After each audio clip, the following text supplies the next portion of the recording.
So Bloodlines 2 is a game that we've been working on for a long time, and we announced it also a long time ago.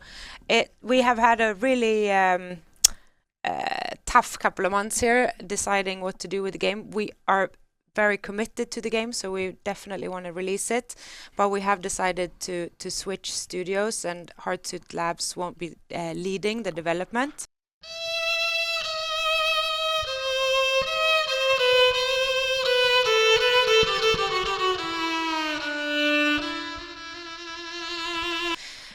We are working with a new studio. We are yet to announce what studio that is, but we hope, of course, to be able to do it soon. It's been a really difficult decision, I have to say, but we are convinced that this is the right way forward to give the game what it needs. And HSL has done a really great job in building the foundation, so now it's more about getting it over the end line, so to speak.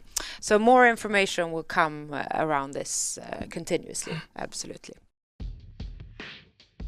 I really like Vampire the Masquerade Bloodlines. It's my favorite video game. It's my second favorite RPG after Chrono Trigger. I've done speedruns of the game since 2013, although not so actively anymore. I know the game top to bottom. I help run a wiki for speedrunning of it. I've played through all of the mods, the Clan Quest mod, the Anti-Tribu mod, Camarilla Edition, the Extreme mod, the True Patch Gold, the unofficial patch, official patches 1.1 and 1.2. And I was really excited for Vampire the Masquerade Bloodlines 2, because it seems like something that was just going to be inevitable. The World of Darkness was really ramping up again as far as its pen and paper rules, comics, card games, so of course they were going to look to make a sequel to Bloodlines. And when the announcement came and Brian Mitsoda was attached to the project again as the lead writer, I got really excited because that seemed to really give the game a sense of legitimacy as far as the story was going to be concerned. And I don't want to presume or inflate my own ego, but perhaps I'm referenced in the game. Yeah, so red is rage. Yes, red is rage. In the case of Lurk, we have Lots of rage. Yes. That is a very angry dude. And Lurk would be that character in front of us that we don't necessarily know about. But of course now we're living in the reality where Brian Mitsoda, Kara Ellison, Kai Clooney, and everybody attached to the project is now gone. And so far no one has been able to give us a clear answer as to why, and it doesn't seem like we're going to get a clear answer as to why until the clearance of NDA agreements probably 10 years from now. And while it's understandable that we're not going to know why these people were fired, as far as it pertains to Brian Mitsoda, it's as if Paradox has just dropped their Todd Howard from the Skyrim project. Please welcome legendary game designer Todd Howard. Thanks. How exactly do you move forward when you've fired the face of the project, the person who gave the connection between the two games, the person who was front and center in terms of marketing? It's an important question to ask, because how can I continue to support the video game if there was nothing wrong with their writing or nothing wrong with the way that they were leading the project? Am I still buying the video game that Brian Mitsoda wrote? Or what exactly have I now pre-ordered? So to help us get an insider look into Hardsuit Labs, at least as close as we can get probably through YouTube content, we'll turn to Outstar.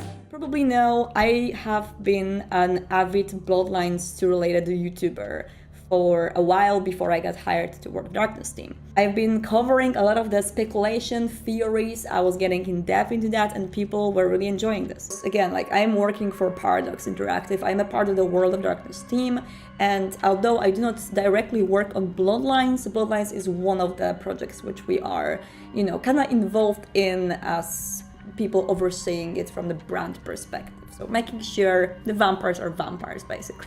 But also because of that, I was honored to have the access to the game, and I've been playing it quite plenty. I have like 160 hours clocked in various development stages since April last year. So that's when I got the build for the first time.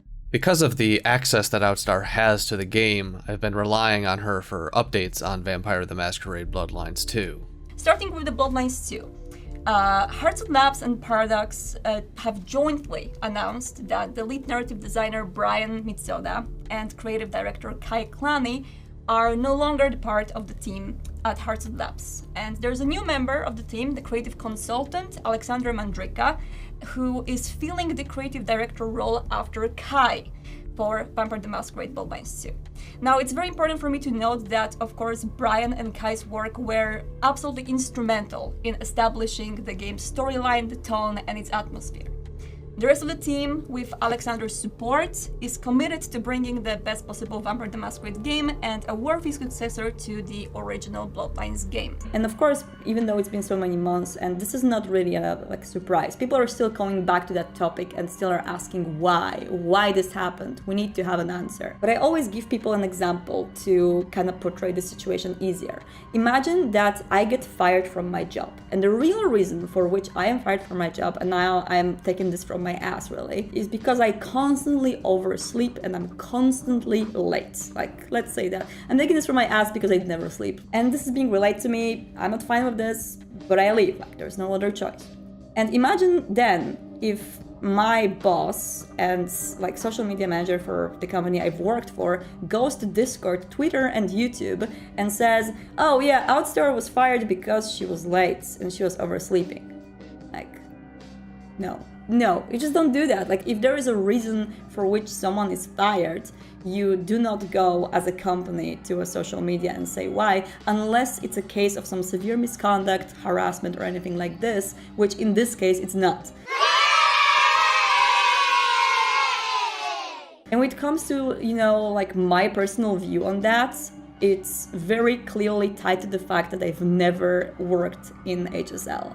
And as long as you never worked in HSL and didn't work in that environment, you don't really know what was the general situation and whether the reasons are good enough or not good enough. The people that I would ultimately trust on this would be people who worked in the studio and experienced this firsthand. And if that is not a public opinion, then really we should respect it, even though the curiosity is killing us. This whole situation which is happening right now, that HSL is not going to work on Bloodlines 2 anymore. So all of these people, including Samantha and Jordan and the rest, they are in Hearts Labs. They are not employed by the game, they're employed by the studio, right? Outstar's take here is totally reasonable and something that I agree with, but it doesn't recognize that Brian was the marketing. Okay, Brian, that leaves you. Tell us a little about your sordid history with Bloodlines. Yeah, so I kind of worked on the first one, was lead writer for Bloodlines 1.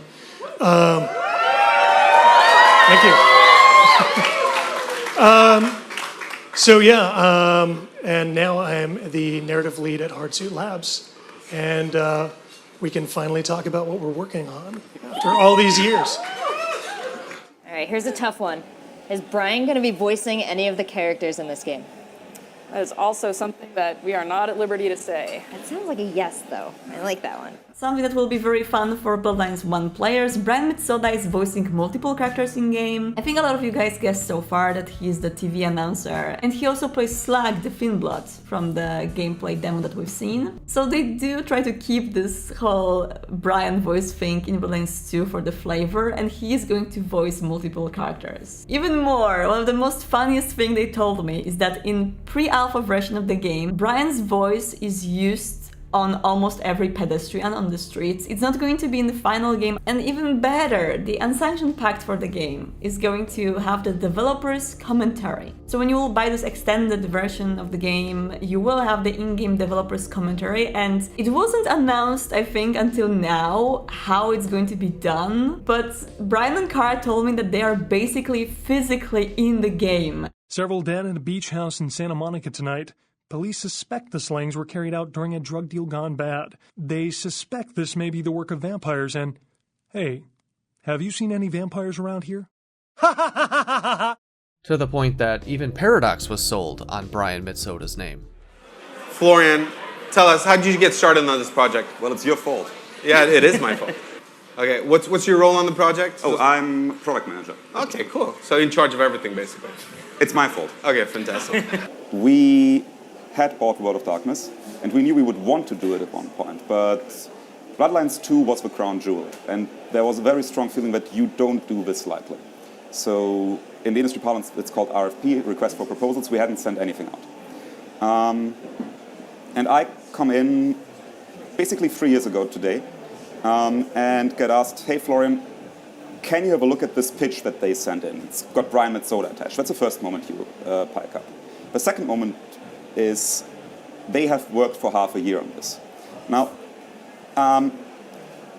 that's basically putting every single thing your average developer has on one card, because they put all that money down, they put all the effort, all the energy into it, and they knew they would have had exactly one chance. They couldn't go to anybody else because, well,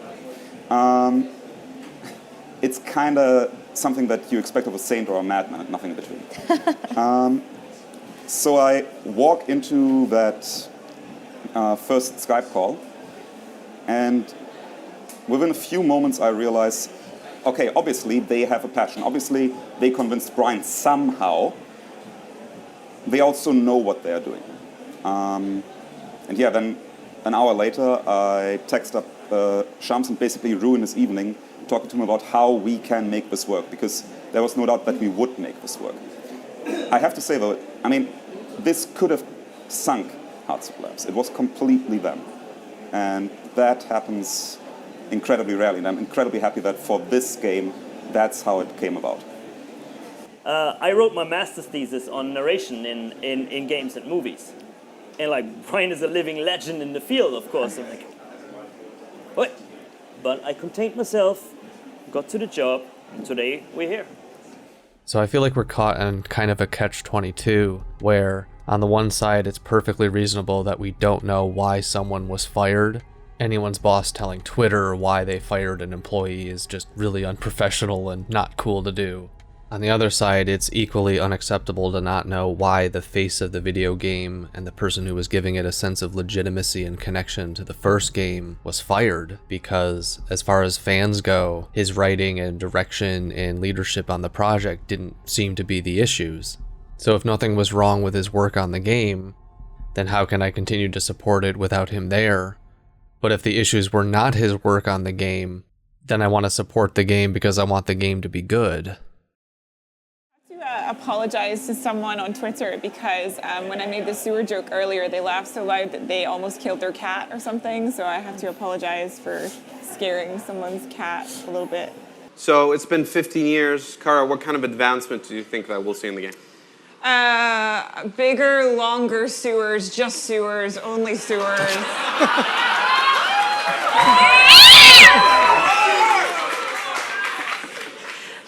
We made the combat awesome. You scared a cat? Yeah, I scared a cat earlier. Well, I'm sure you're going to have to check Twitch chat to find out if that apology was accepted. Okay. But I do want to say, is there anyone whose cat you haven't endangered that you want to give a shout out to before I send you off tonight? To all the cats that love sewers, you know, I'm with you. I stand by you. Please stay alive. Yeah, in solidarity. We're all down there eating rats, cats. Don't feel too bad about it. Well, Kara, thank you so much for coming on. Brian, we'll hear a little more from you in a bit. But for now, you guys on stream, we got something to talk about. So what does seem wrong with the game? Let's start with the combat. The combat design seems to think that it's something out of a superhero movie. So we knew that first-person melee combat would be a big part of our game, which is not something that many people have gotten right. To illustrate this point, we're going to turn to the Marvel Cinematic Universe. And because we work daily with our Scandinavian friends from Paradox, we're going to look to Thor as an example. Thor dropped in from the sky, landed on a flat bridge in the middle of the ocean, and proceeded to kill everyone around him with lightning bolt after lightning bolt. That battle was impactful, but also not very challenging for Thor. And so that's basically where we were in 2018. Combat was pretty impactful, it was enjoyable, but it was also easy. Essentially what we had was something that was easy to learn and easy to master. Which is maybe how it should be if you're a god. Combat is so easy that there's no incentive to engage in variety, tactics, strategy. So where do we go from here? Well, we start simple, we layer on challenge with damage balance, and later move into enemies, abilities, and behaviors. Then we bring it all together in encounter design. Each new layer of challenge makes your game harder to master. And therefore, at the same time, making it harder to learn. Hard to learn and hard to master is not the target. It is on the surface less enjoyable than the easy and accessible combat we had to start. Challenge adds depth and variety, which supports tactics, strategy, and ultimately the RPG progression that we need in Bloodlines 2. The trick, though, is to not stop there, but to go back and layer in the ease of combat from step 1. With the goal being, in the end, of being easy to learn and hard to master. I realize they're using Thor Ragnarok as an analogy here for how their combat started and where they wanted it to evolve to. But as you can see from the gameplay videos, the core of the gameplay really didn't change that much. As a thin-blooded vampire, mortals are not really a big deal for you. You can easily jump from one mortal to another, just obliterate the crowds. Of course, it can get tough sometimes, but in general, when it comes to Kine, which is mortals in Vampire the Masquerade world, you will be able to destroy them in pretty beautiful ways. And so now we get to kind of some of the more seedier, quiet, covered parts.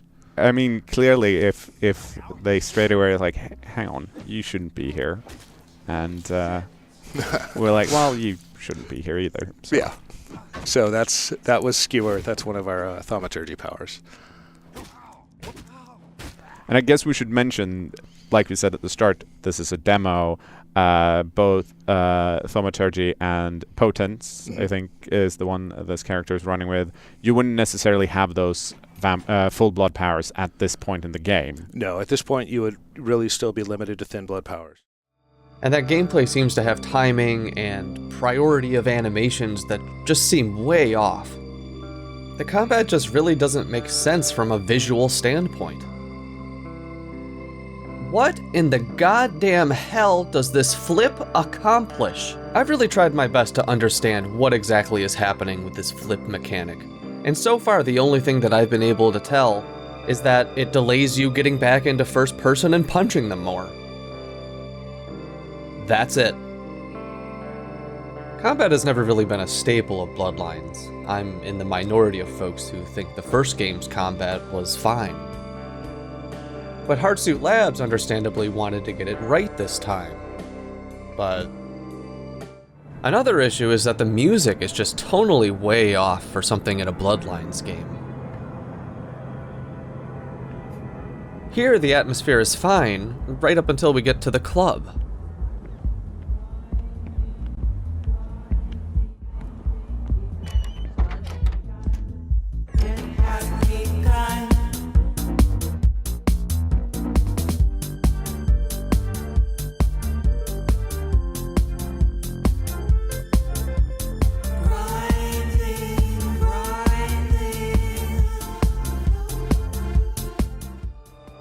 Out of all the music that they have available, from the original Bloodlines soundtrack, music from the Succubus Club, or anything new from Rick Schaefer being attached to the project, why did they make these choices?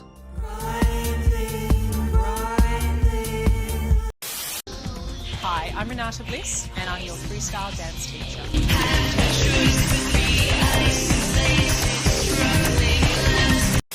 They have a similar issue with the combat music. Okay, rats, time to earn your chi.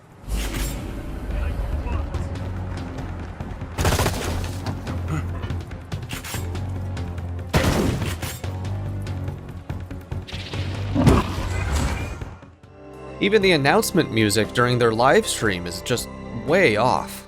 Without further ado, I'd like to introduce our friends, our partners who've been helping us build this game to the stage. Hardsuit Labs from Seattle, Brian, Cara, and Andy. Welcome on stage.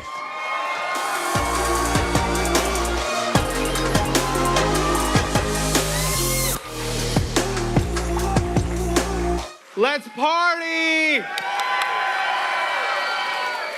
Woo! Thank you.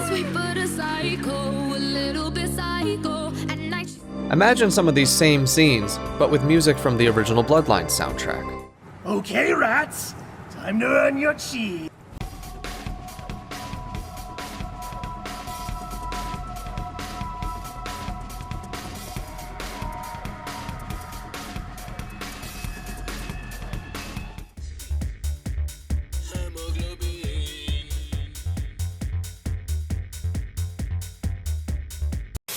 And lastly are the facial expressions. When you do a comparison to the original Bloodlines, there's just something off here.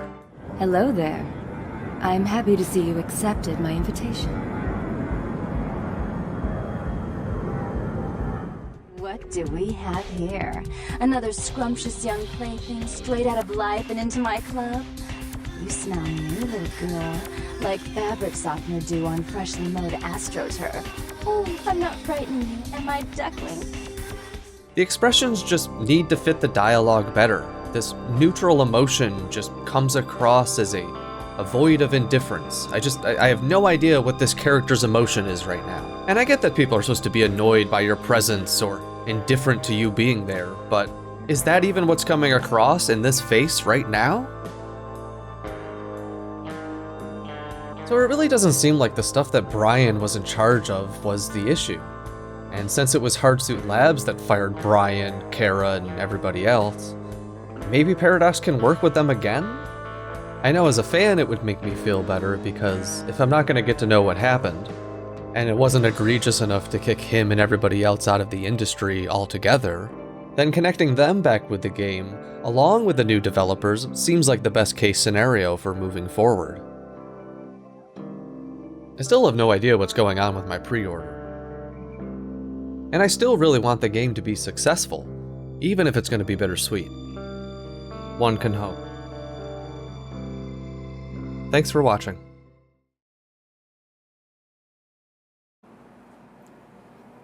I saved the strangest for last, folks. What goes on inside this room is a total mystery. All I'm told is that it's an extra sensory experience. Special guests only. But maybe we can take a peek, huh? Hey, can we get inside? Sorry, no can do. It's for the stream. No one's allowed in. Hold on a second. Let's just sneak a peek. Oh my God! Hey! I said no one's allowed. Sorry, it won't happen again, I'm sorry.